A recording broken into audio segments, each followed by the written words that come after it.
며칠 있었습니다. 그 포스터를 보시면 저희 행사 같이 들어있어요. 그래서 이게 그 행사인가 아닌가 이렇게 생각하시는 약간 헷갈리실 수도 있을 것 같습니다.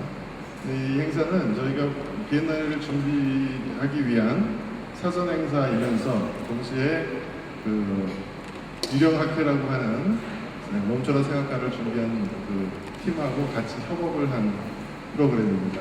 작품이고요. 저희가 뭔가 좀 덜 아카데믹하고 좀 이렇게 캐주얼한 미팅의 느낌을 강조하고자 이런 자리를 만들었습니다. 자, 그러면 준비되시는 대로 바로 시작하겠습니다.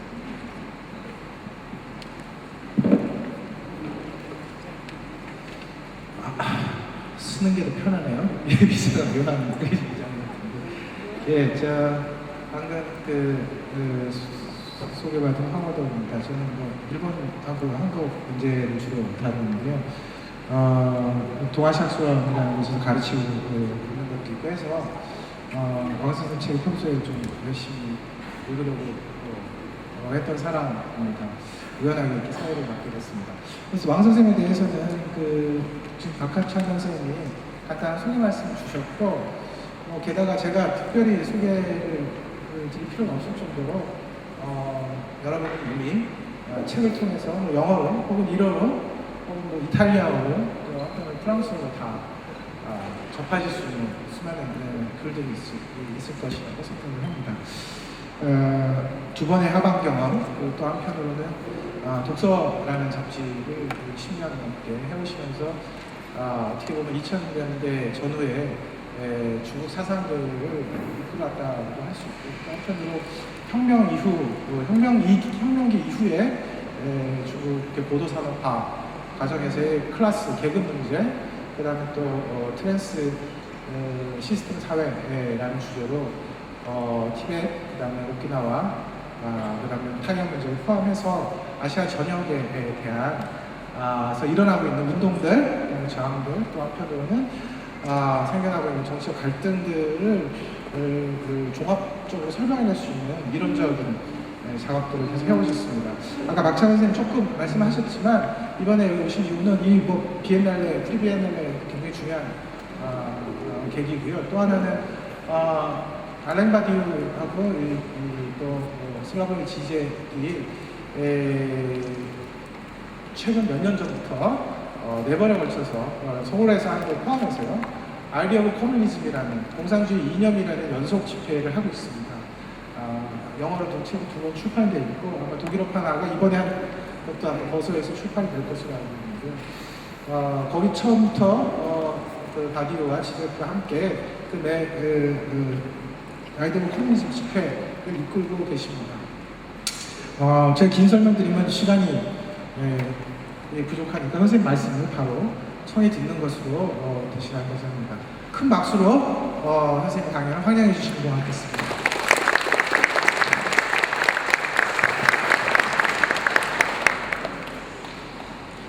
So let me stand at the beginning. I find this so interesting because it's really in the museum. It reminded me of the space because these kind of the sofa was so. It's for this kind of discussion. This is the first time I sit on this to talk to the people. Sorry, I couldn't see the people if I sit down. But at the beginning, I thank you very much.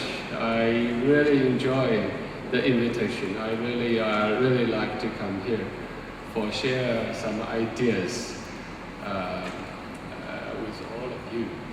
Especially in this very special space. I know that among the audience, many artists or the curators or the scholars or students came from these fields. That's, for me, it's a very rare opportunity to meet all of you because usually we meet the scholars in our fields. But this time it's really good. Professor Hong already pointed out that here, one of the concern is re-understanding what is Asia. Example, what is Asia? I know that there were a lot of discussions here and also some discussions in China. So my interpretation, my topic here, I hope that a little bit of contribution to the discussion about the Asia here. 네, 저도 이렇게 서서 모두 발언을 하도록 하겠습니다. 이 소파를 보니까 바이 우리가 박물관에 와 있다라는 생각이 듭니다. 이러한 소파에 앉아서 발표를 해보기는 참 처음인데요. 앉아 있으면 뒤에 계신 분들이 안 보이기 때문에 이렇게 서서 시작을 하도록 하겠습니다. 초청해 주셔서 대단히 감사드립니다. 이렇게 여러분들과 함께 저의 아이디어를 공유할 수 있도록 함께 할 수 있게 되어서 대단히 기쁘게 생각합니다. 우리가 참 특별한 공간에서 특별한 분들을 만났다라는 생각이 듭니다. 예술을 하시는 분들, 큐레이터 분들, 또 관련 분야의 학자분들, 학생분들을 만나는 것은 상당히 드문 기회라는 생각이 듭니다. 저는 여러 분야의 학자를 많이 만나봤지만 이렇게 특별한 분야에 계신 분들을 모시고 이러한 이야기를 나눌 수 있어서 굉장히 기쁘게 생각하는데요. 말씀을 들으신 바와 같이 오늘의 주제는 과연 우리가 아시아를 어떻게 다시 이해할 수 있을까에 관한 논의입니다. About Asia. The first event I participated in my trip was the first day when after my arrival was the event at the Sengongho University. Sengongho University. Yes, right. Sengongho. I'm sorry. I don't know how to pronounce it. There is a celebration for the 10th year anniversary of Eastern Asian Studies, the Institute for Eastern Asian Studies. I heard that for years there was a program for it's the program entitled the Asia as Culture, or as the Asia as Culture as a project. So, which means that Asia is not only geopolitical, it's not only geographical term, but also the cultural term. However, what is the culture? Is another issue. 예, 제가 발표드리기에 앞서 또 제가 이곳에서 처음 참여했던 회의에 대해서 잠시 말씀을 드리고 싶습니다.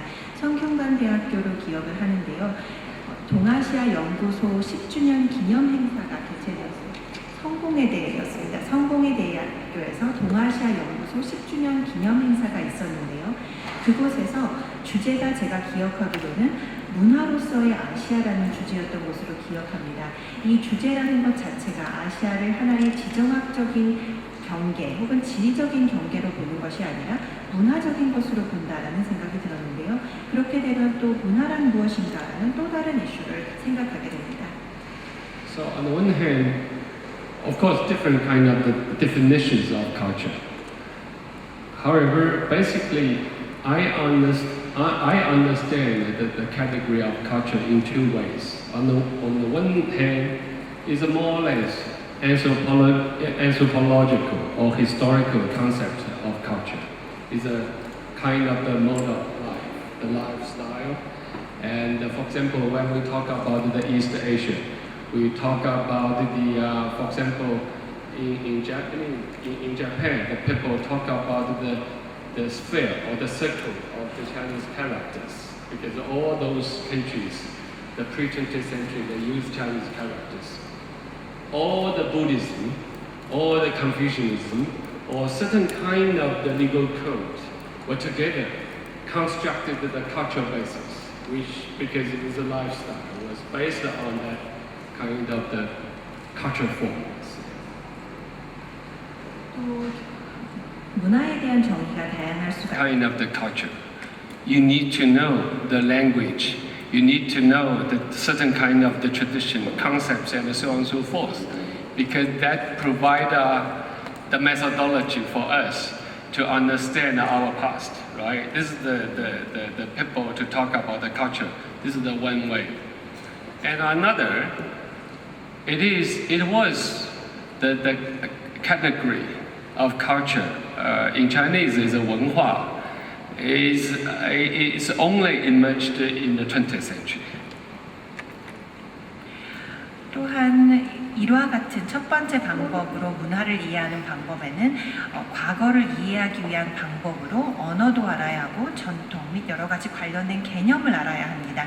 이것이 사람들이 흔히 문화라고 얘기하는 첫 번째 문화이고요. 두 번째는 중국어로 문화라고 한자로 쓰는 이 문화는 20세기에 시작된 문화라고 볼 수가 있습니다. So that culture, I think in China, especially started from the cultural moment, new cultural moment in the first decade, the late years of the first decade in the 20th century. We know that the Mayforce movement, Mayforce new cultural moment in China, down to the later years, like the 60s and 70s, the Cultural Revolution. Every people know that the revolution as a culture. 중국에서의 이와 같은 문화는 어떻게 보면 20세기 초에 시작된 문화로서 이것이 60년대, 70년대로 가면서 많이 알려져 있던 여러 가지 문화 혁명으로 이어진 것입니다. So in that sense, the culture is a space, is a kind of the new space to redefine the traditional, the old, try to redefine the new ideas of politics or the social life. 이와 같은 두 번째 종류의 문화는 하나의 공간 혹은 새로운 공간이라고 보실 수가 있을 것 같습니다. 이러한 공간을 통해서 전통, 새로운 아이디어, 정치, 사회에 관한 새로운 생각들이 재정립되는 것이죠.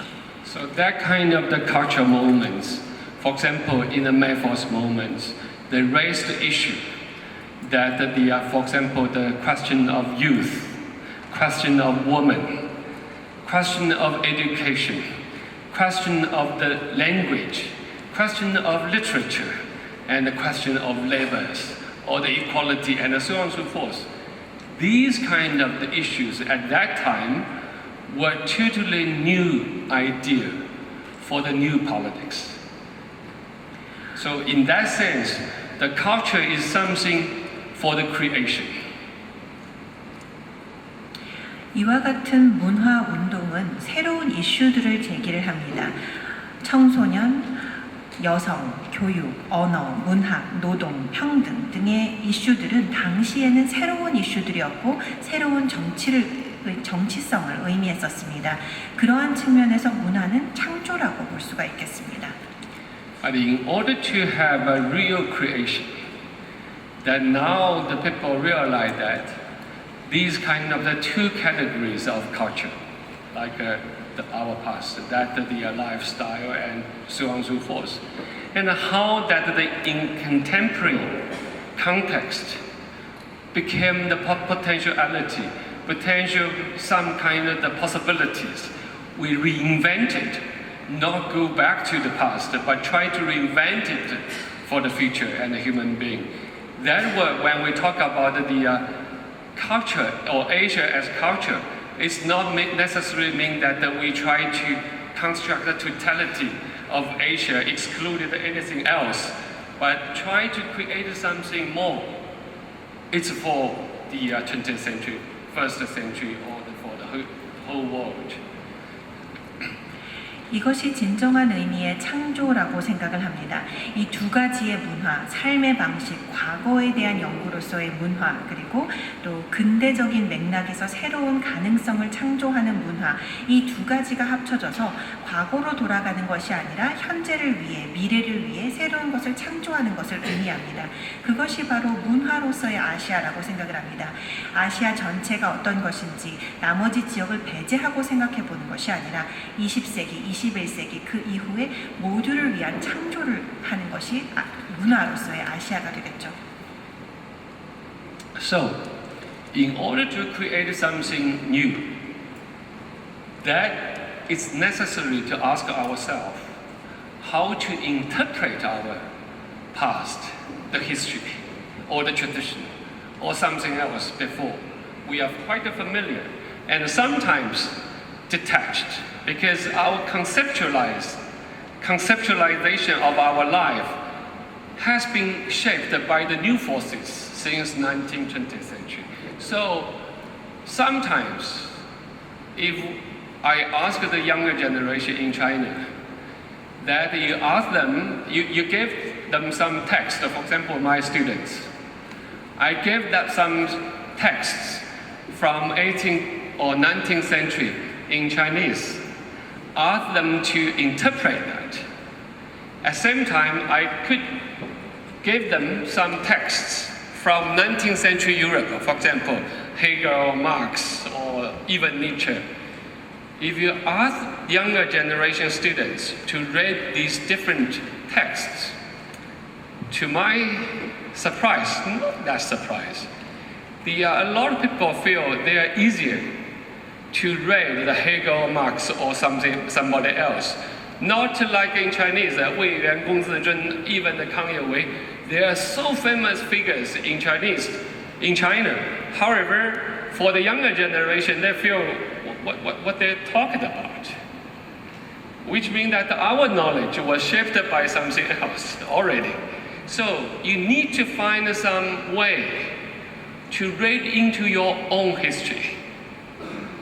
It's not necessarily mean that the history always disappeared. Sometimes they influenced our behavior, but we don't know. We had some ideas. Last 2 days we talked about even communism in Seoul. It's a very surprising phenomenon. But today we talk something about the Confucianism too. To see that in the 20th century that really in conflicts. But how can we rewrite that into 서울에서도 여러 가지에 대해서 논의를 해보면서 이런 부분들을 많이 볼 수가 있었는데요. 결국은 20세기에 많은 영향을 우리가 받았기 때문에 이러한 역사적인 맥락을 통해서 재창조가 이루어질 수 있어야 합니다.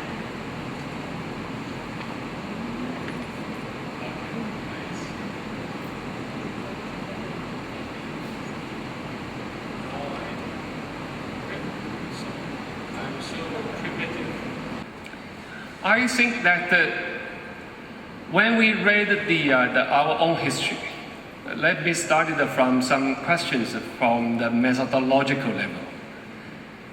That on the one hand, obviously, maybe in the West it's different, but here I do believe that not only in China but also in Korea or any other, in Japan and other places, when we read our own history, immediately we confront the questions like this. I think that the 2 questions the people puzzled. The first is that can one use existing theoretical categories and social-scientific paradigms effectively to describe and interpret historical phenomena? This is the real question that I think is not only for Asian people, but everywhere, even for the European scholars. It's the same thing. How can we, for example, we use the capitalism, we use the modernity, or they use the communism, socialism, and anything else to describe our own history. That this is a very big term, but at least if we read the textbook, you have the economic history, you have the military history, you have the ritual history, or you have any kind of the history. These kind of the definition of economy, military, politics, and the society, and so on and so forth, all these kind of the categories were the products of the 20th century, the 19th, 20th century in East Asia. So when it became inevitable to use this term to interpret our history. But the question is that when we read that text, historical records, is it proper for us to use these new terms to interpret that text? That became a question. I think some artists will also confront these kind of the issues in different way. 네, 제가 생각하기에는 우리는 우리 스스로의 역사를 이해하고 읽어야 한다라는 생각을 합니다. 지금 여기에 보시면 사실 이러한 질문들은 우리가 역사적인 사실들을 접할 때 항상 다루어지는 질문들인데요. 특히나 중국, 한국, 일본에서는 더더군다나 그렇다라는 생각이 듭니다. 두 가지 질문을 제가 화면에 띄워보았습니다. 첫 번째 질문을 보시면 과연 우리는 이론적 분류 및 사회과학적 파라다임을 효과적으로 역사적 현상을 해석하고 설명하는 데 사용할 수 있을까라는 것인데요. 자본주의라든지 근대성, 공산주의, 사회주의 이 모든 것은 우리의 역사를 해석하는 데 사용이 되고 있지만 또 우리가 경제사라든지 군대의 역사, 정치의 역사, 사회의 역사 등을 보고 있지만 이러한 분류법 자체가 19세기, 20세기에 만들어진 것인데 과연 그 이전의 역사에 관한 글을 해석하는데도 이와 같은 분류를 사용할 수 있을까라는 생각을 해봐야 합니다. 새로운 개념들을 가지고 과거를 해석할 수 있는지에 대한 이러한 궁금증들은 아마 예술가분들도 많이 갖고 계시리라고 생각을 합니다. So obviously this question related to the second question, especially in this region, because all when we talk about the theories, for example, social sciences all came from the West. This is really so when we talk about the theory. We actually talk about the Western theory, not about the from local. It's not necessarily mean that the Confucianism, Buddhism could be thought as a kind of the theory. However, it's difficult for us to use that as a theory to interpret our history, right? It seems that the inevitable to use this new theory to interpret past. So in that case, created a dilemma that even Confucianism, Buddhism, or the Taoism, all these philosophy, all these kind of the theories, in our most of the cases, our scholarship could only be served as objects rather than the theory, because it's objects for the interpretation, the theoretical interpretation. That theory came from our learning in our different departments. Literature, philosophy, economics, and so on and so forth. So we use that our paradigm so naturally to go into the interpretation of our historical records and texts. 두 번째 질문을 보시면 특히 이 지역에 해당이 된다라는 생각을 합니다. 우리가 갖고 있는 사회과학적 이론은 사실 서구의 개념이라고 볼 수가 있겠죠. 이러한 서구의 이론을 가지고 우리의 역사를 해석하는 것, 이것이 과연 가능한가를 생각해 봅시다. 유교나 불교를 하나의 이론으로 보고 이것을 사용을 해서 역사를 해석하려고 한다. 이것도 우리가 여러 가지 분류를 이미 이념적으로 갖고 있기 때문에 이것을 하나의 이론으로 과거를 해석하기 위해서 사용하는 것은 불가피해 보입니다. 그렇지만 과연 유교나 불교가 과연 이러한 해석의 도구가 될 수 있을지에 대한 딜레마는 분명히 있습니다. 어떻게 보면 이것이 다른 이론으로 해석할 수 있는 대상이 되기도 한다라는 생각이 듭니다. 따라서 문학이라든지 경제학이라든지 다양한 분야의 사회과학적 학문을 통해서 유교와 불교가 해석이 되고 이것이 다시 역사를 해석이 되는 데 사용이 된다라는 생각이 듭니다. So I'm not arguing that we should give up all the contemporary concepts or the theory. We needed to read them. This is not the case. It's inevitable because it's our life now. It's the reconceptualization based on our lifestyle because the university system, learning system, and all these systems is a part of our contemporary life. So it's inevitable.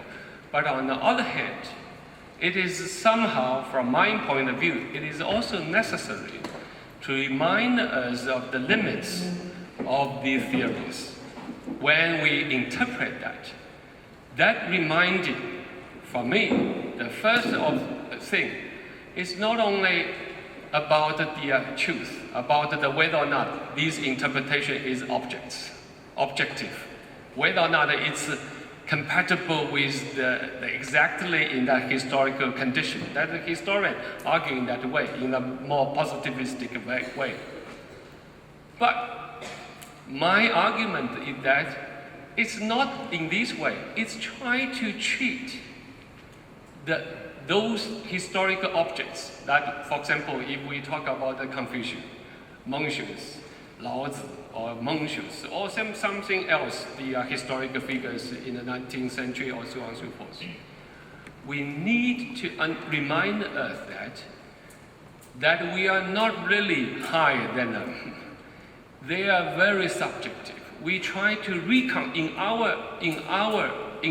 the process of interpretation. We need to, let's say, liberated the objects from the position of objects to have a dialogue with those people, with our history. So that is a dialogue, not our own interprets about the objects. 네, 그래서 제가 말씀드린 이러한 근대 이론을 모두 포기하자라고 말씀을 드리는 것은 아닙니다. 근대의 이론들을 사용하는 것은 불가피합니다. 이미 대학 제도도 학문 제도도 이러한 근대 이론을 근간으로 하고 있고 우리가 공부하고 있는 학문은 이러한 근대 이론을 바탕으로 해서 재개념화가 이미 이루어졌습니다. 그렇지만 이러한 방법들을 우리가 사용함과 동시에 이러한 이론들의 한계가 있다는 점을 기억할 필요가 있습니다.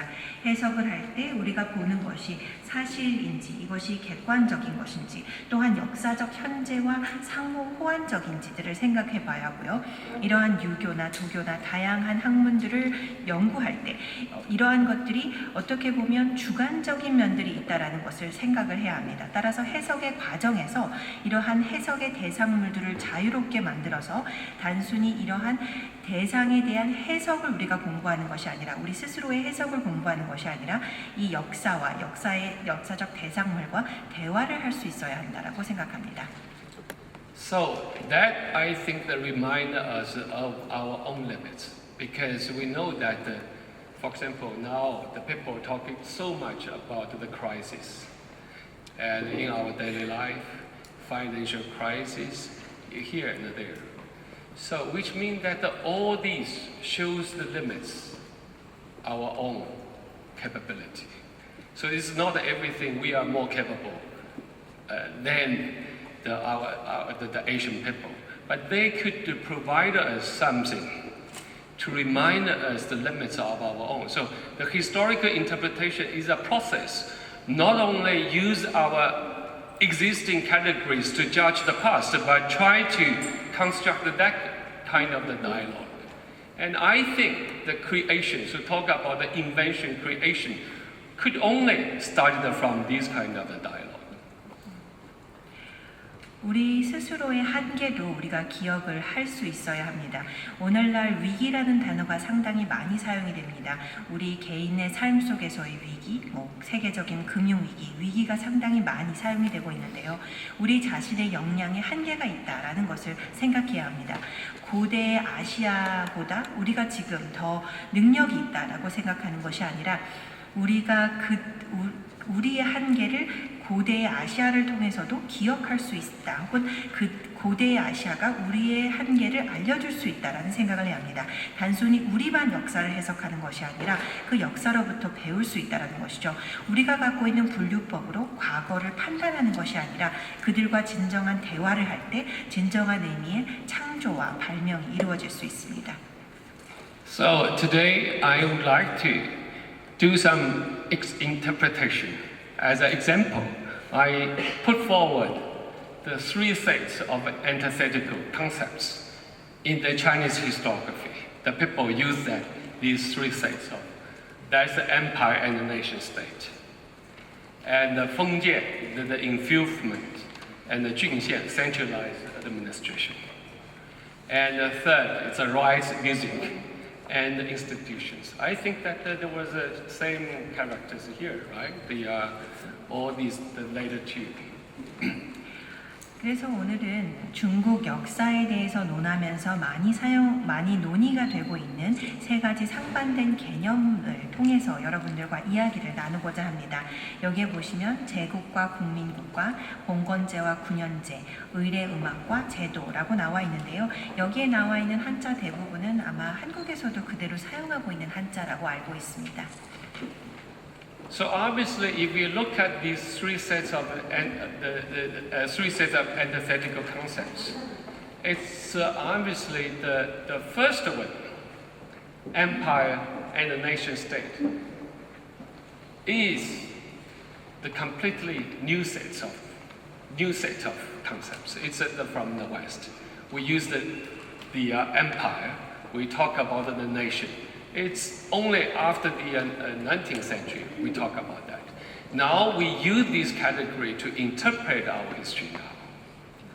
But later, 封建、郡县、礼乐制度, all these terms were from historical records, our own. It's the traditional concepts. All these three sets of concepts were used to define, to understand the nature of the political system or the political culture. All that is about this. 여기에 보시면 제국과 국민국가 이 두 가지 개념은 완전히 새로운 개념으로서 19세기에서야 만들어진 개념이고 우리의 개념은 아닙니다. 단순히 이러한 분류를 이용을 해서 역사를 해석하기 위해 사용하고 있을 뿐이죠. 봉건제와 군연제 같은 경우에는 우리 고유의 전통적인 개념으로서 역사적 문헌 속에서도 볼 수 있는 개념들이고요. 여기에 나와 있는 세 가지의 상반된 개념 세트를 통해서 과거의 정치적 문화와 제도를 이해할 수가 있습니다.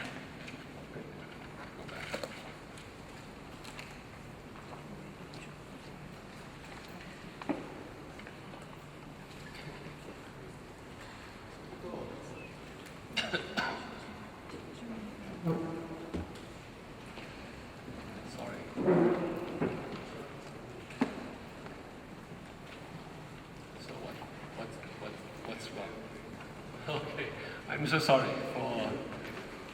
Next. The topic today we talk about the empire. It was suggested by the organizer. I will talk about this, but later. I started from first set of the concepts. 예, 오늘 제가 부탁받은 주제가 제국과 관련되어 있기 때문에 세 가지 상반된 개념상 중에 마지막 거부터 먼저 다루고 제국을 마지막에 다루도록 하겠습니다. I talk about this issue from the Song Dynasty. 송나라에 있었던 이슈들을 가지고 의례 음악과 제도에 대해서 말씀드리도록 하겠습니다. I will later to explain why this is the case, because from the early 20th century, the many scholars, especially in Japan, that the Kyoto School, for example, in the 1920s to 1940s, they argue that there was something like early modern or the early modernity in East Asia, in Toyo at that time.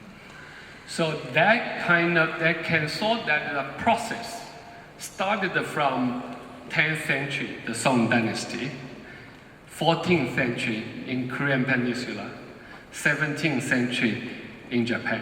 That basically the lineage of that the so-called the modernity in East Asia emerged. That the suggestion, proposition by Kyoto School scholars in Japan. 왜 이러한 주제를 다루는지에 대해서는 차후에 설명을 드리겠지만 20세기 초 학자들, 특히나 일본의 학자들, 그리고 특히나 1920년에서 40년 동안 교토스쿨에 소속되어 있는 학자들이 이러한 근대성에 대한 이론들을 제시하기 시작을 했는데요. 이 초기 근대성이라는 것이 중국에서는 10세기, 한반도에서는 14세기, 일본에서는 17세기에 시작이 되었다라는 이야기들을 교토스쿨 학자들이 많이 하곤 합니다. So, let me explain that.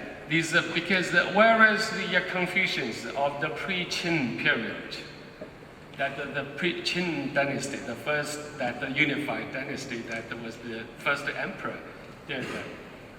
view the rites and the music and the institutions, 制度, 礼乐, as overlapping. That the Confucians thought that the ancient sage, that the rites and the music is an order of ritual order. It is also the natural order. It is the moral order too. It is our form of daily life. Everybody, their behavior according to the ritual. So in that sense, the system, institution, and the so-called the ritual or the rites and the music are overlapping. 유교학자들의 이야기를 보면 진나라 시대 이전에 보면 이 예약과 제도라는 것이 겹친다라고 생각을 했었습니다. 유교학자들에 의하면 고대의 예약이라는 것은 자연적 질서이자 도덕적 질서, 일상에서의 질서이기 때문에 우리 모두가 이러한 의례에 따라서 음악에 맞추어 살아간다라고 생각을 했던 것이죠. 따라서 제도와 예약이 겹친다라고 봤습니다. But the Song Confucius divided those so-called New Confucian or the Li Xue, Dao Xue, that those scholars, they divided them from each other. They saw that the rites and the music is totally different things together with the system. It's different things. Eventually advancing the proposition of the differentiation of rites and music from institutions to describe history.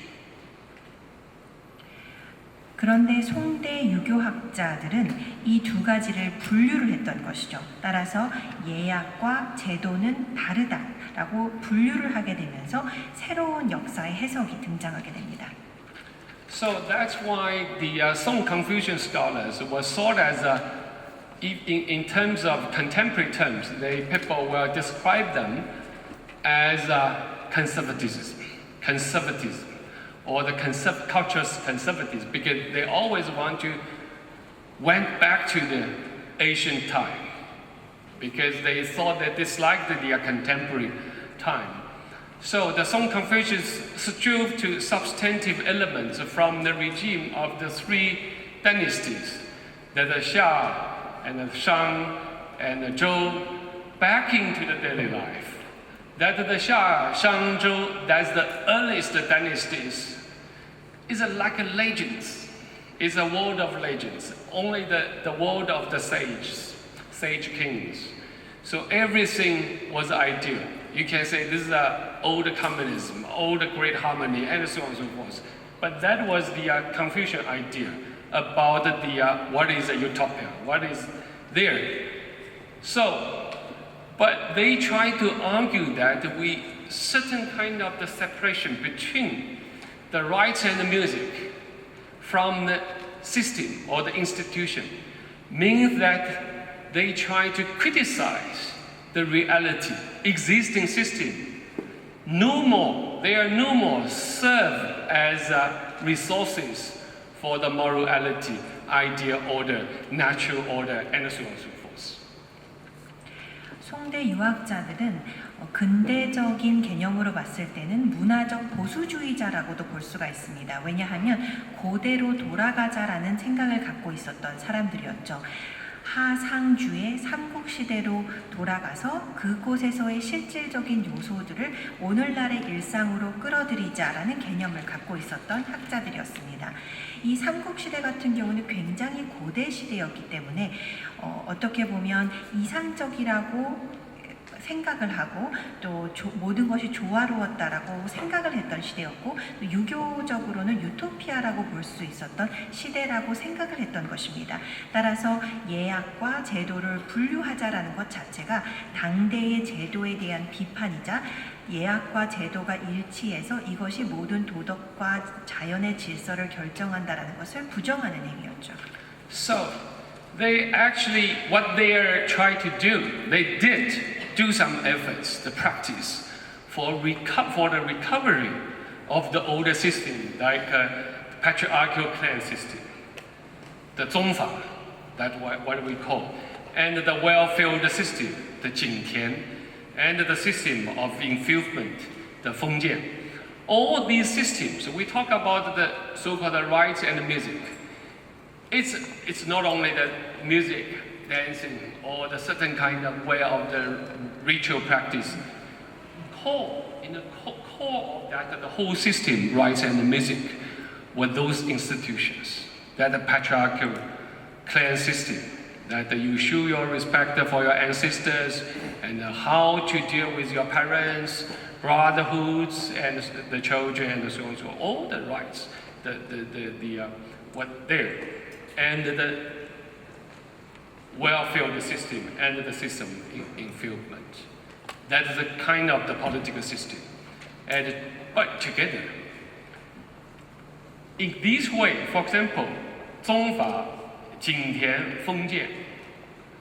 If we, in the contemporary discipline, when we talk about these issues, those scholars in the field of economic history will do some research on the welfare system. In the 20th century, there were huge debates whether or not it was true that they truly had that kind of the system. These are huge debates in the modern China. And the Fengjian is a political system. Those historians for the political history, they will deal with the issue of the enfeeblement.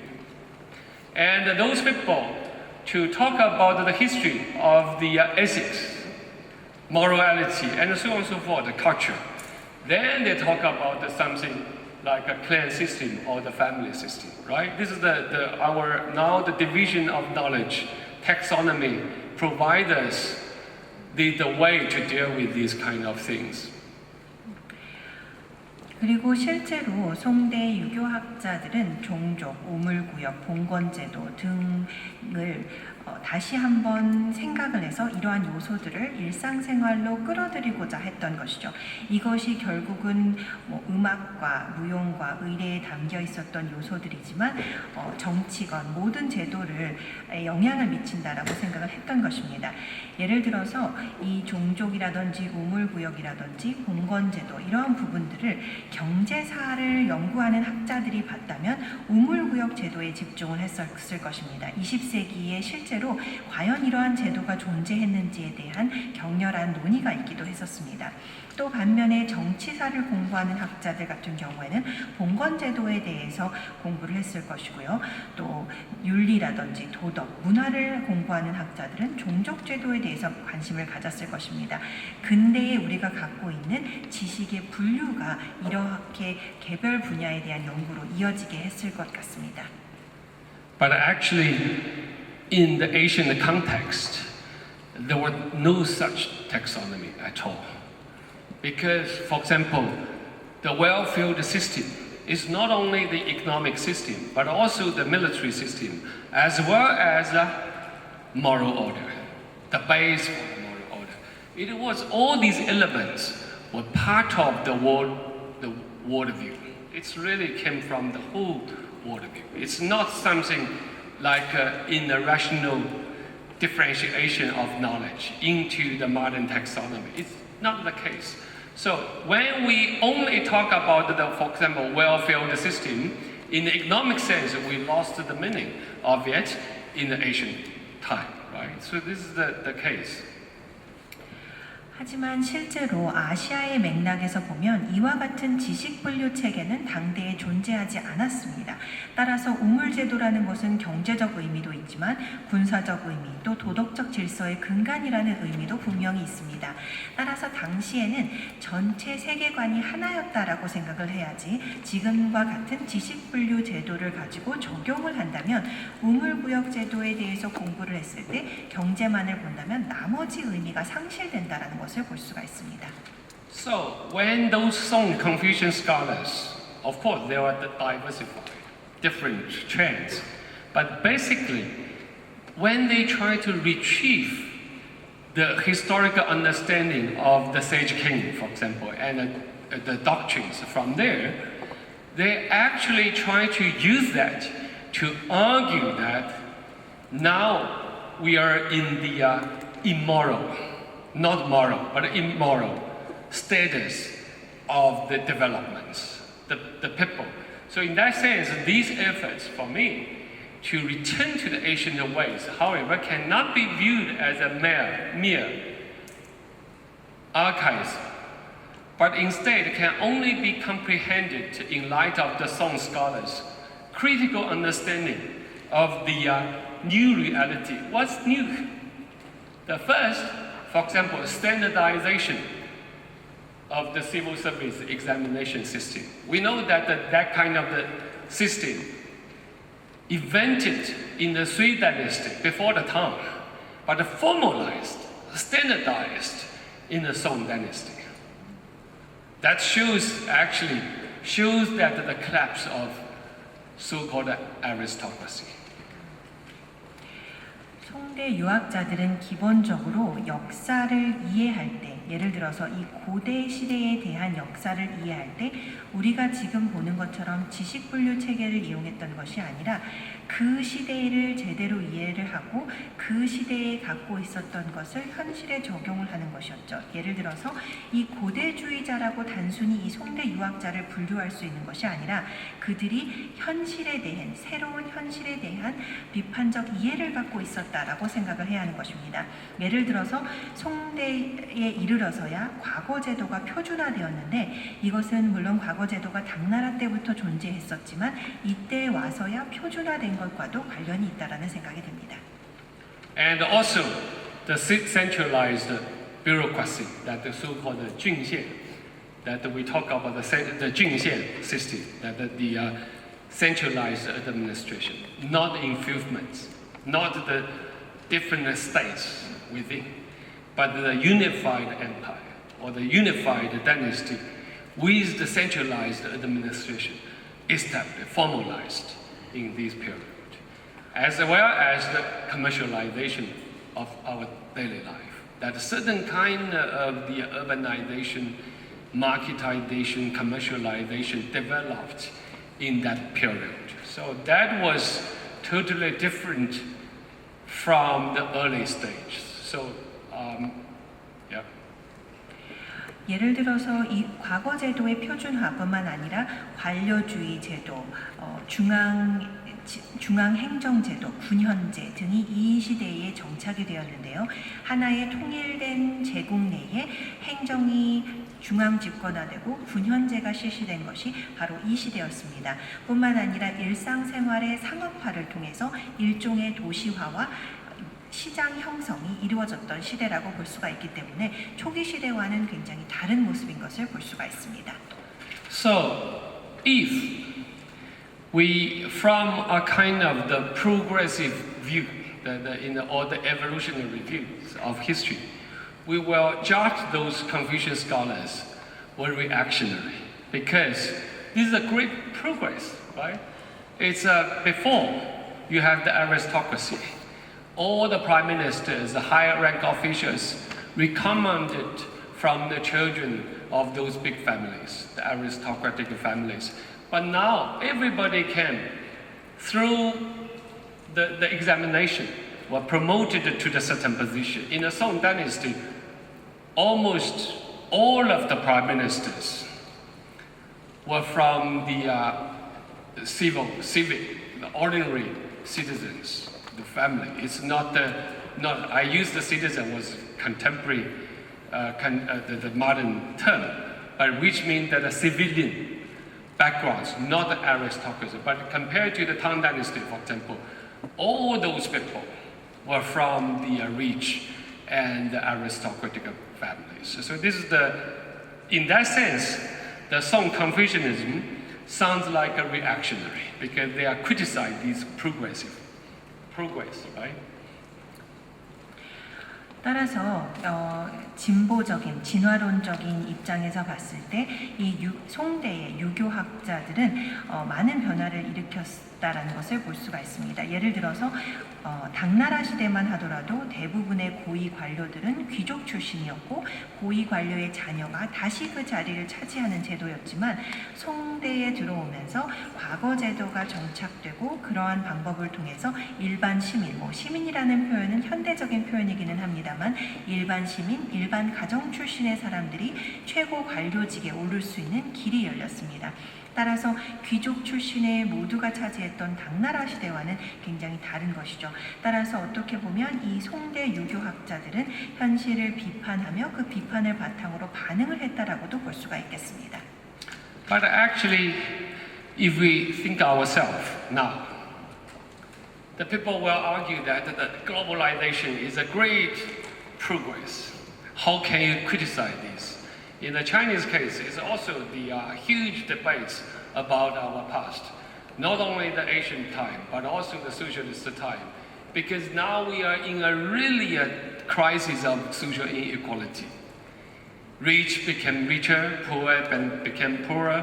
A lot of the social conflicts However, on the other hand, people will argue that you have the freedom of the migration, you have the freedom of the market, and you have these kind of the. But what kind of the perspective? We can start from the criticize our own reality.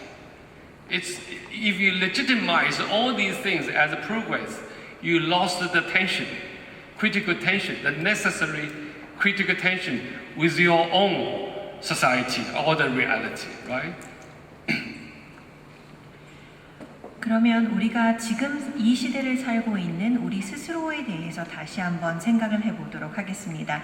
세계화를 진보로 볼 수 있습니다. 이에 대한 여러 가지 비판도 물론 있고 중국에서도 과거에 대한 여러 가지 비판적 생각들이 나오고 있는 것은 사실입니다만 또 하나의 진보로 볼 수도 있고 동시에 지금 현재는 중국이 사회적 불평등이 극단적으로 이루어지고 있기 때문에 부익부 빈익빈이 이루어지고 굉장한 위기라고도 볼 수가 있겠습니다. 물론 동시에 이주의 자유나 자유시장이 등장하면서 하나의 진보로도 볼 수가 있습니다. 그렇지만 이 모든 것을 하나의 진보다라고 정당화한다면 우리의 사회, 우리의 현실을 보는 그 비판적 긴장을 놓칠 수가 있습니다. Okay, in that sense, for example, the Song Confucius scholar will argue that if you argue that this is the civil service examination system is a progress, but so many people pass the examination, got promoted, are the real proper official with virtue or the moral person? Nothing, not necessary, absolutely. 이러한 송대 유교 학자들에 의해서 과거 제도가 표준화되고 많은 일반인들이 과거 제도를 통해 과거에 급제하고 또 높은 자리에 올랐다라고 보면 진보일 수도 있습니다. 그렇지만 과연 이 모든 사람들이 또 도덕적인 인간이었나라는 생각을 해보면 또 다른 생각을 해볼 수가 있는 것이죠. But in that sense, even those people were used to think that the Confucianism or the new Confucianism as a conservatism, but they could give us some inspiration for the critical thinking too. 그래서 뭐 유교나 신유교주의를 보수주의적이다라고도 볼 수 있지만 또 새로운 비판적 사고에 대한 원동력을 제공한다라고도 볼 수가 있겠습니다. Next page.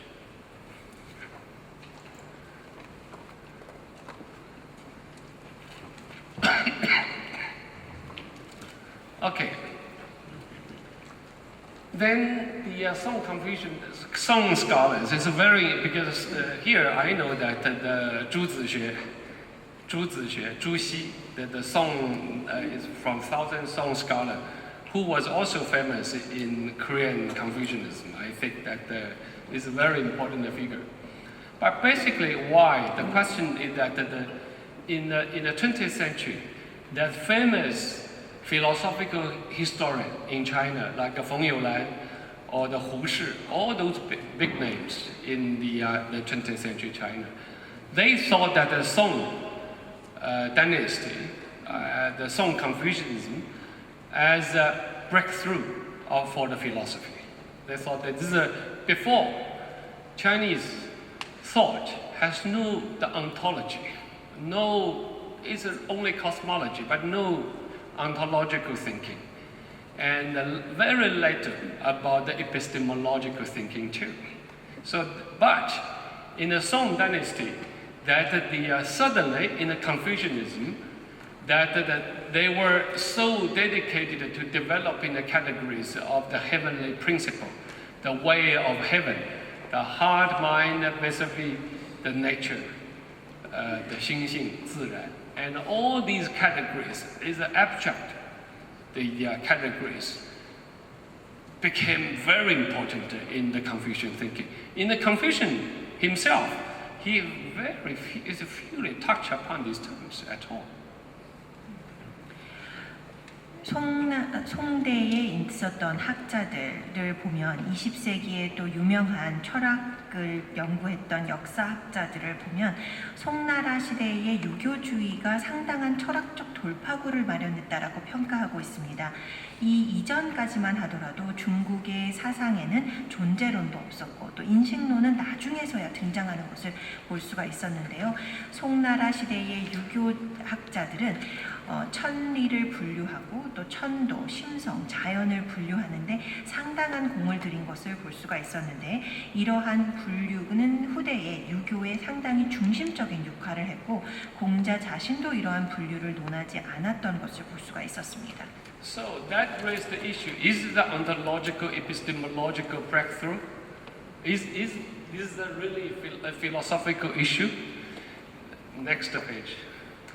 그래서 상당한 철학적 이슈로서 과연 이것이 존재론적, 인신론적 돌파구인가를 생각해 볼 수가 있습니다. 다음 페이지 부탁드립니다.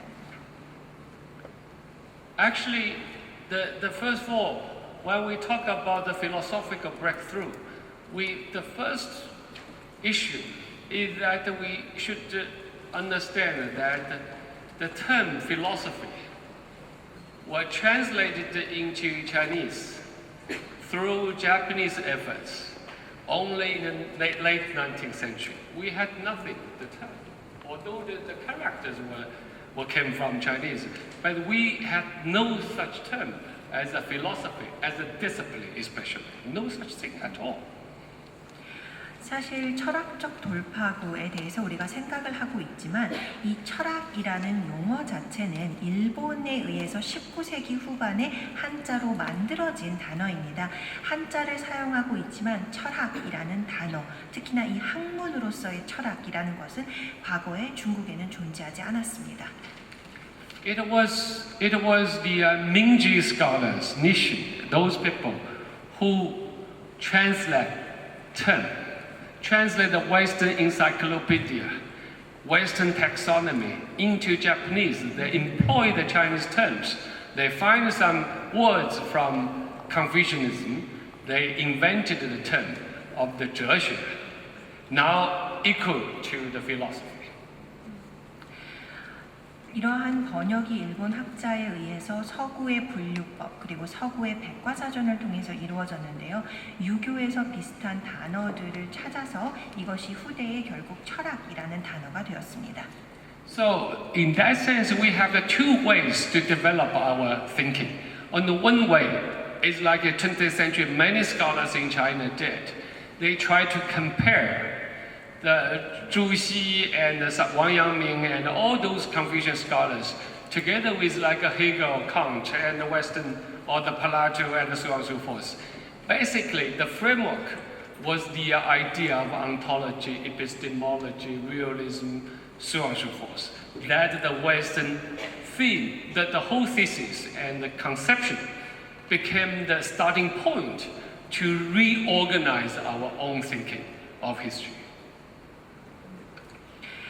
이러한 사고의 개발은 두 가지 방법으로 이루어질 수가 있는데요. 20세기 중국 학자들이 했던 것처럼 유명 유교 학자들을 서양의 철학가들과 비교를 하는 방법을 통해서 서양의 존재론이라 인식론이라 현실주의라는 틀과 개념을 사용을 해서 우리 자신의 역사를 다시 정립하는 방법이 있습니다.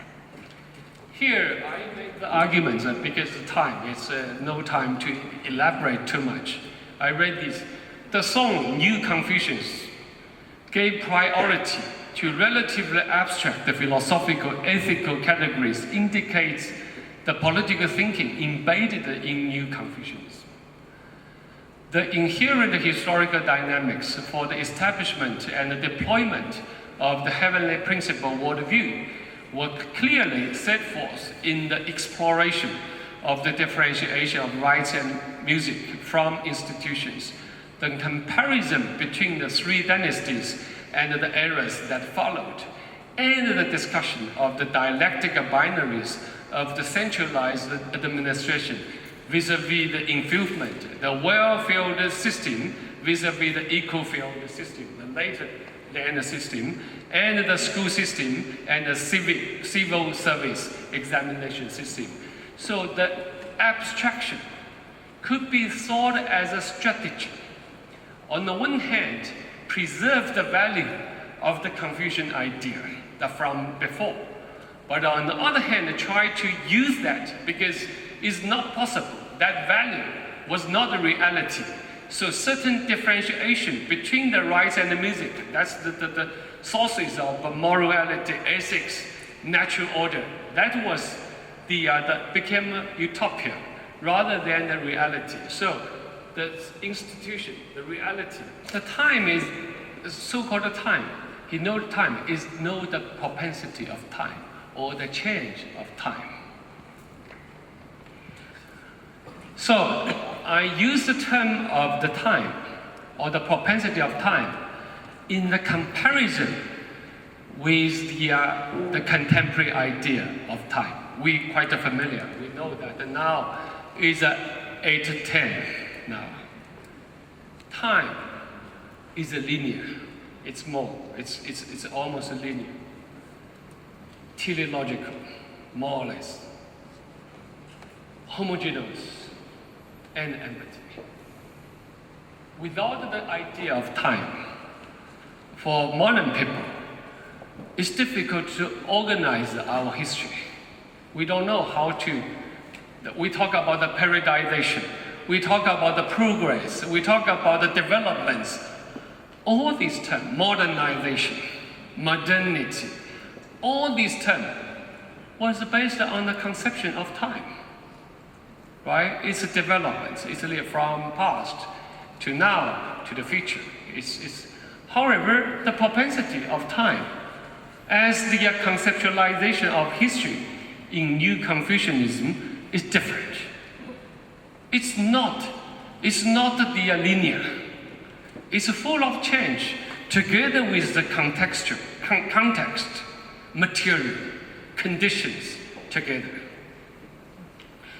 이 시세라는 것을 보면 결국은 시간을 알고 시세를 아는 것이 유교주의적인 것을 볼 수가 있습니다. 오늘날 우리가 시간이라고 하면 정확하게 지금 몇 시 몇 분인지를 볼 수가 있습니다. 시간은 선형적이고 목적론적이고 동일하고 공허하다라고 볼 수가 있습니다. 시간이라는 개념 없이 현대를 생각할 수도 없고 또 현대에서 역사를 정리할 수도 없습니다. 따라서 우리가 시간을 바탕으로 모든 것을 정리하지만 현대성, 근대성 이런 모든 것들이 시간의 개념을 토대로 하고 있고 진보나 발달도 마찬가지입니다. 그렇지만 이 시세라는 것을 보면 역사를 개념화하는 신유교주의적인 생각으로서 시간을 선형적으로 보지 않고 변화가 가득한 것으로 보고 있고 그 당시의 여건과 조건, 맥락 등을 함께 보는 것입니다. So in that sense, a sage or the Confucian should know the change of time, the propensity of times and differentiation of rites and music from institutions means what? The rites of music differentiate from the reality, the institution, the system. It is a judgment, moral judgment, political judgments about the reality, which means that the old knowledge cannot be directly applied to the understanding of our own reality. We need to change, modify ourselves. The abstraction of ideas like a heavenly principle and all these Confucian ideas in the Song Dynasty suddenly became so important, which never been so important before that period. It was based on the judgments of the propensity of time. So there's a certain kind of consciousness of time. But that time was not the lineage. It means that you need to understand the propensity of time, means that you need to have your own subjective intervention into your own reality. Right? 과거에서의 이와 같은 시간의 변화, 시세라는 것을 바탕으로 해서 예약과 제도가 분리된 것은 바로 이 제도는 현실을 의미했기 때문입니다. 따라서 현실과 이상의 분리를 의미하기도 하죠. 이것은 하나의 현실에 대한 정치적, 도덕적 판단이라고 보면 되겠습니다. 과거의 지식을 지금의 현실에 그대로 적용하지 않고 철이나 다양한 유교적 사상에서 새로운 아이디어들을 추출해낸다라는 것을 의미하기도 합니다. 과거에는 중요하지 않게 생각되었던 이러한 시세가 송나라 때부터 중요하게 판단이 되고, 또한 이러한 시세를 통해서 우리가 이해를 할 때에는 우리 현실에 대한 주관적 해석이 들어간다라고 보면 되겠습니다. So, in that sense, if we accept that, if we try to re-elaborate the idea of that propensity of time, which means that we will change the framework of time in the historical studies. But that will be a radical shift from the traditional historiography from 19th, 20th century. 이것을 받아들인다면 결국은 시세를 통해서 역사를 보는 시간의 틀이 바뀐다라는 것을 의미하고, 이것은 우리가 19세기, 20세기 동안 정립해놨던 틀에서부터의 대단한 변화를 의미합니다. How can we employ these kind of concepts into our artistic imagination about Asia, about our history? That became a very interesting topic because basically the idea of time or the conception of time for us is the way to organize our reality, organize our history. If that we shift from that way to have another perspective to reflect on our own conception of time, that could be something really creative emerged from there. In arts, in literature, in historiography, in any kind of thinking, political thinking too. 만약에 우리가 이와 같은 개념들을 아시아 및 아시아의 역사를 생각하는 예술적 상상력에 대입을 해볼 수 있다면 굉장히 흥미로운 주제가 될 것 같습니다. 시간이라는 개념을 통해서 우리는 우리의 현실 그리고 역사를 정리하고 있는데, 이러한 정리의 바탕이 되고 있는 시간이라는 개념을 반증해 본다라는 것은 굉장히 새로운 시각이고 대단한 창의적인 일로 이어질 수 있을 것이라고 생각을 합니다. 이것은 단순히 예술 분야뿐만 아니라 문학이나 역사 기록학도 마찬가지가 될 것으로 보입니다. Here I add two more comments about this. Because now when we talk about, if we talk here, it's easier because still some equivalence of terms between Chinese and Korean, right? But I know that the scholars from the West, for example, how to understand these kind of the terms become very difficult. How can we understand such a so-called rights and music? It's a very strange term, right? It's rights and music. What's the meaning of it? It is a world order that can provide the resources for the morality, ethics, aesthetical, and so on and so forth. That kind of the idea. But let me try to give you some understanding from the modern sociological thinking, philosophical thinking. Because, for example, the people here, maybe from sociology, they're quite familiar with like a Max Weber and their interpretation of a history. One of the concepts he put forward was so-called disenchantment or enchantment. He said the disenchantment. Do you know that the term? Tomei, right? Is a disenchantment. Means that the modern world became a secular world. It's a reality. It's a bare world. It's difficult to say. We do this job. We will produce some significance, moral significance from there. But anything in that the rights and the world of the rights music, anything you did was followed to give you certain kind of moral judgments. That the significance from there. So that was a world in the Western term was like a more theological thinking. It's a more theological world. So certain kind of the meaning of that. So in that sense, Confucian thinking in that way could be thought as a reflection on the so-called secularization in parallel to the West, although we have no such thing like Christianity, the theological world. This is not the case. However, rites and music as a word full of the meanings. But now it's only the reality without anything. So those new Confucian scholars try to use that to criticize the world, so demoralized the world without the meanings. It's like the modernist critique of the modernity, right? So it's not only follow that. It's like a modernist critique of the modernity. 예, 이 부분에 대해서 두 가지 더 말씀을 드리도록 하겠습니다. 사실 이러한 것들을 설명하기에 이 자리가 훨씬 더 편안한데요. 그것은 중국어와 한국어 간에 같은 한자를 사용하는 부분들이 많이 있기 때문입니다.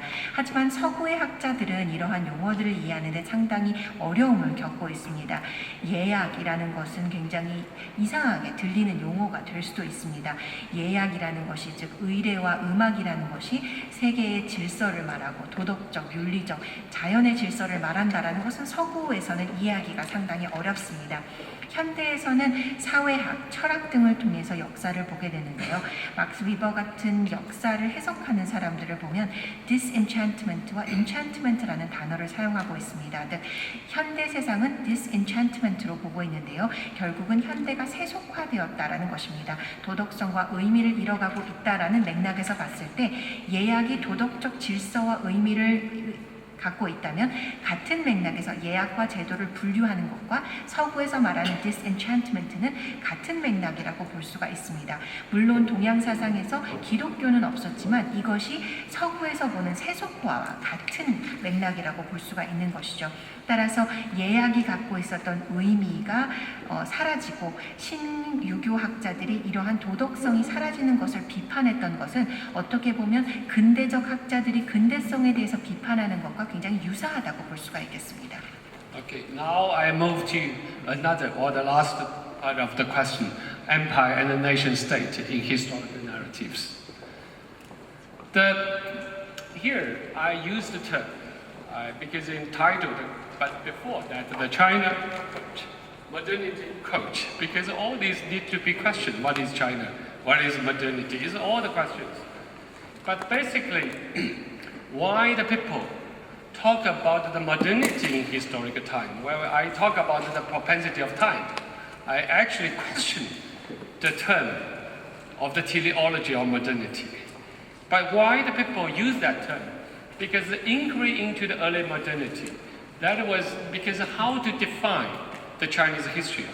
Those people, like the Kyoto School and many others, even now, they define that moment, especially the hypothesis of a Tang Song transition by Nathan Kunan, who was a very famous scholar in the 1920s to 1940s that time, and the Eastern Asian modern age, and the Song capitalism. All these terms they used, of course, in Japanese, not in English. That Miyazaki Ishizaga, who was a leading figure of the Kyoto School, and the Japanese imperialism, because you know the Kyoto School was an imperial school that served for the Japanese imperialistic policy to some, but it's not that simple, of course. They are somehow they are quite intelligent scholars and quite inventive, but politically they are imperialist. Basically, the inquiry into the early modernity, they argue that decline of the aristocracy, maturity of the central administration, the growth of long-distance trade, and the standardization of the civil service examination system, Song philosophical Confucianism as ideology of nationalism. That the Miyazaki argued that the Song Confucianism are kind of the nationalism.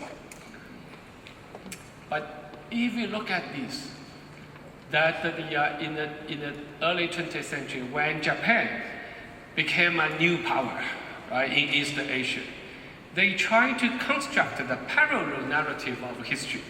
Means that the Western modern, of course, industrialization, 19th century is a one wave, but the early modern can be traced back to the Renaissance or even early 12th century, in the European history. So the Japanese scholars argue that no, there was such thing, early modernity in East Asia, parallel to the West, that started a little bit earlier than Europe. Started from the 10th century China, 14th century Korea, and the 17th century Japan. Which means that why it was 10th century, it was in Miyazaki Ishisada's term, is a great canal time. The shift from the continent to the great canal, which linked to the sea, right? So then you shift to the 14th century in Korean Peninsula, along the coast area, the modern. And even 페이퍼를 준비를 하셨는데 좀 시간에 쫓기셔서 좀 압축해서 말씀하신 것 같습니다. 제가 조금 그 선생님 말씀을 여러분 다 알아들으셨겠지만 환기시키는 의미에서 조금만 요약을 하고 그 다음에 선생님과의 청중 여러분과의 대화를 가지면 어떨까 생각합니다. 괜찮습니까? 그 선생님이 처음에 문제 제기를 두 가지를 하셨습니다. 그 개념 카테고리라는 것과 역사 해석 사이의 관계는 필연적인 것인가? 라는 질문을 던졌고, 그렇다고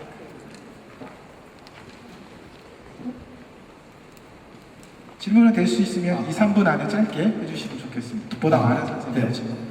네. 성교라는 사람은 철학자가 중국에서 차지하는 비중이 얼마나 되는지요? 좀 말씀해 주시죠.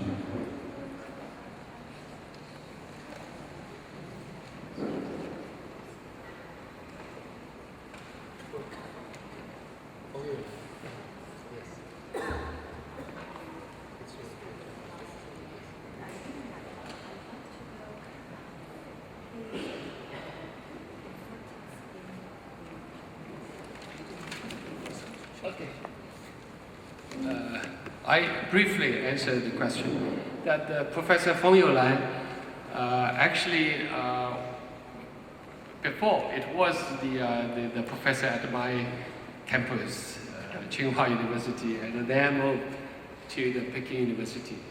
He was one of the masters in the field, and especially basically the modern history of Chinese philosophy was as a field, as a discipline. The first figure was Hu Shi, as I mentioned. In the early 20s, they published the outline of Chinese philosophy. But it's a full Chinese history, the history of Chinese philosophy. It was done by Feng Youlan, and it was originally in English and then translated into Chinese. So he was a very intelligent, insightful figure and a new Confucian thinker in the 1940s, 30s, 40s. For me, he's a great scholar.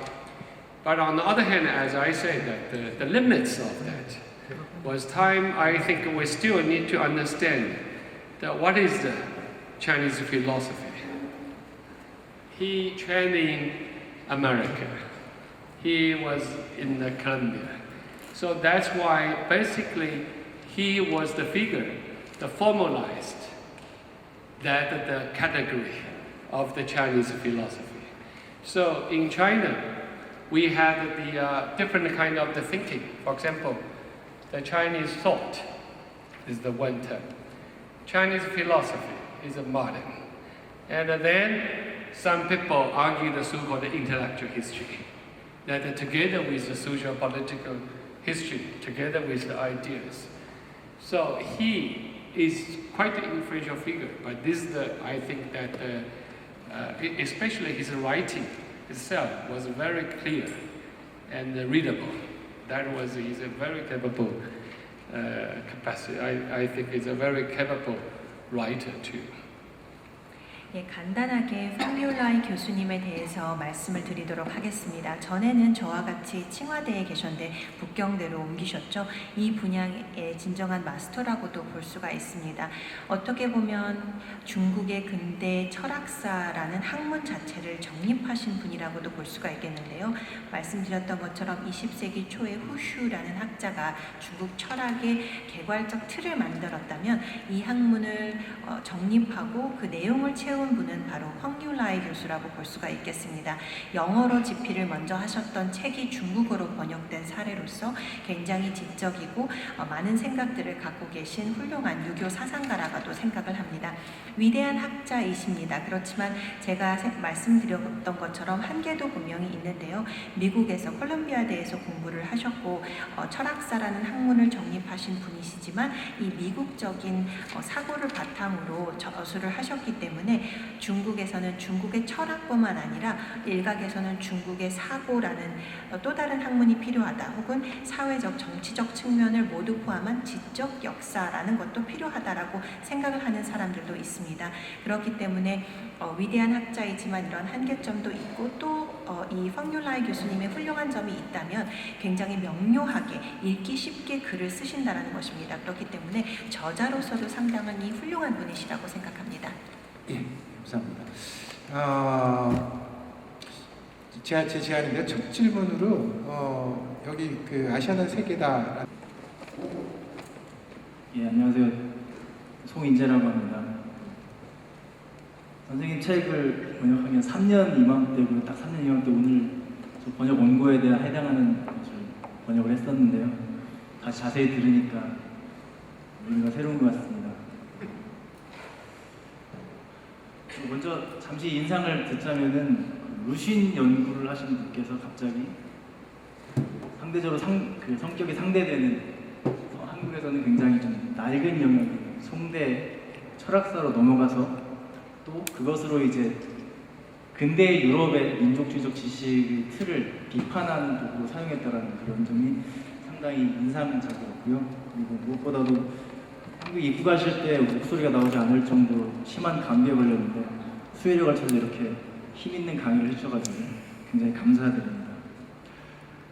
간단한 질문 하나 드리고요. 그리고 이거 글과 관련된 앞뒤 맥락과 관련된 두 가지 견해를 좀 묻고자 합니다. 첫 번째로는 그 천리 세계관에 대한 탐구가 송대 유학자들이 정치성을 드러내고 사회의식을 기반한 곳이라고 했는데요.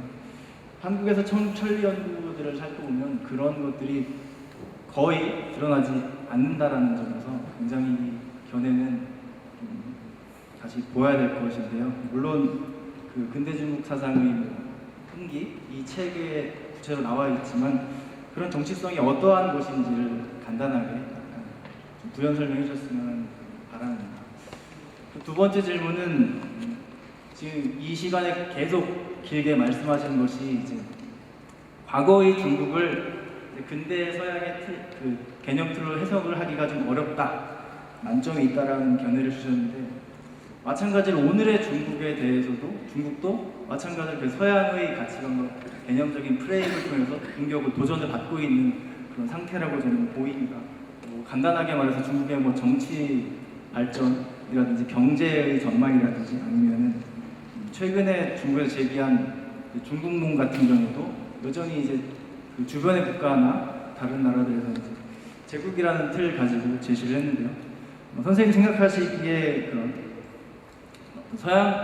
이렇게 서양적인 개념의 틀, 그 가치에 따라서 중국에 대한 전망을 해석하는데 어디에 문제가 있고 그렇다면 선생님이 이제 그 고대의 전 근대의 중국을 중국의 내재적인 논리에서 해석했듯이 그렇다면 그것보다 나은 더 적합한 중국 해석의 틀은 어떠한 것이 있는지 그런 것을 묻고 싶고요. 이제 마지막으로는 문화라는 개념에 대한 주목도 상당히 흥미로웠는데요. 20세기에 들어와서 1919년 오사 신문화 운동 이후에 문화라는 것이 새로운 것을 창조하는 실천으로서의 개념으로 나온다라고 말씀을 하셨는데 제가 처음에 왕 선생님에서 공부를 할 때도 문화 개념을 굉장히 좀 중시한다는 것을 알았는데 마찬가지인 것 같습니다. 그런데 강의에서는 이제 송대 유학자들이 3대 때의 이상적인 정치적인 그런 이상적인 모습을 가지고 독보적인 것을 가지고 현실적인 개혁적인 주장을 했다라고 했는데요. 현재 같은 경우는 중학자들의 많은 주장들을 보면 3대가 아니라 이제는 세계 4대 문명의 발상지 중에 하나이기 때문에 이것을 기반으로 다시 중국이 앞으로 나가야 된다라고 해서 문명국가론 같은 주장들을 몇몇 학자들이 하고 있는데요. 이러한 주장에 대해서는 또 어떠한 견해를 가지고 계신지 한번 듣고 싶습니다. 예, 이상입니다. 통역하신 동안에 각 질문이 간단하게 말하면 3개죠. 천리의 정치성이 뭐냐? 또 하나는 과거의 중국을 현대 서양 개념으로 설명할 수 없다면 현대 중국은 과연 어떤 것인가? 뭐 새로운 개념이 있느냐? 그리고 또 문화라는 개념이 상대되는 문명론, 조금 더 올라가시는 거죠. 문명론이라는 것이 중국을 설명하는 새로운 툴이 되고 있는데 그거에 대해서 어떻게 생각하느냐라는 말씀이셨습니다.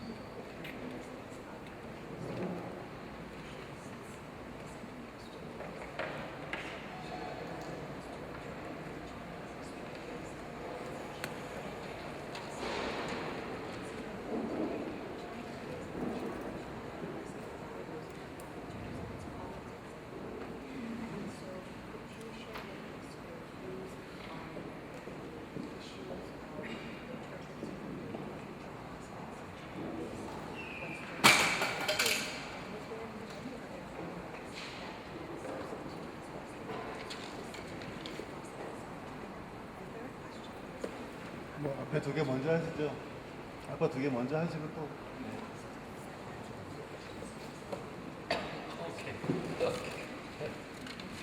Thank you, Inzai. Thank you, first of all, thank you for your great efforts for the translation. The first question is a big question. Of course, it's not because in the Song Confucianism is very rich and different orientations. It's not single trends. I just summarized that some ideas from there. So basically, for example, the people, the critique. I give you the example. For example, here I guess some people know Zhu Xi at least, who was the master in the Southern Song Dynasty, was thought as the master of the New Confucianism, a representative figure. I give you one example. He wrote a very short piece on the tax system, two tax system, the different kind of tax system. At that time, he referred to the well-filled system in the ancient time. Basically, he thought that the well-filled system in Sage King time not only are economic like a land system, but also the order, part of the ritual order. So now the eco-land system, now the new tax system based on that, was lost. This is only for the efficiency, for the more productivity, and so on and so forth. Nothing to do with that moral judgments. However, on the other hand, he said that it is not necessarily mean that we need to go back to the well-filled system because of the change of that. We need to learn something from the well-filled system to help to improve the current land system. That was, from my point of view, it was his application of the Havering principle. Because basically, for some Confucian scholars, the Havering principle was equal to the Asian system, that idea. But the Havering principle only emerged in a way, very abstract way, not very concrete way, because of that change. With that change, the unconsciousness of that change became the precondition to understand how can we improve that system, which means that the three dynasties passed away. It's not possible to get it back for being a model for us. But it's not necessarily mean that it is gone away. Meaningless is not. because we need always refer to them. Then find the significance and the meaning in understanding the reality for the orientation of reform. So that was the idea of the heavenly principle in its political application. So this is the give you, because it's a very, you raise a very important but a very big question. I give the example to show the case. Second question is that about the Western concept. I'm not arguing. First of all, I'm not arguing that we should reject the Western framework or the conceptual or the concept. I'm not arguing this way. I argue that the limits, the self-reflection on the limits of our own knowledge. It's not about the West and the East, because the West is our stuff. We started to understand immediately. It is not, of course, that you can say this originated from there, but it's our daily life. All our language transformed by this way. So it's not possible to simply reject that. That's why I think that it is necessary to have, that's what my approach, to liberate the objects from the position of objects that which construct it as the subjects for the dialogue, which means that is a way of the self-reflection. That was on the one hand. Secondly, that it's not about for example, a lot of the interpretation about not only China, Korea, Japan, any other society face these kind of the questions. That's why we had the debates on the so-called universalism, right? Some people criticize universalism. Some people argue for the universality. Tomorrow, the Alain Badiou, obviously he firmly argued for the universality. I'm not against that, I'm for that. However, that kind of the universality could only be achieved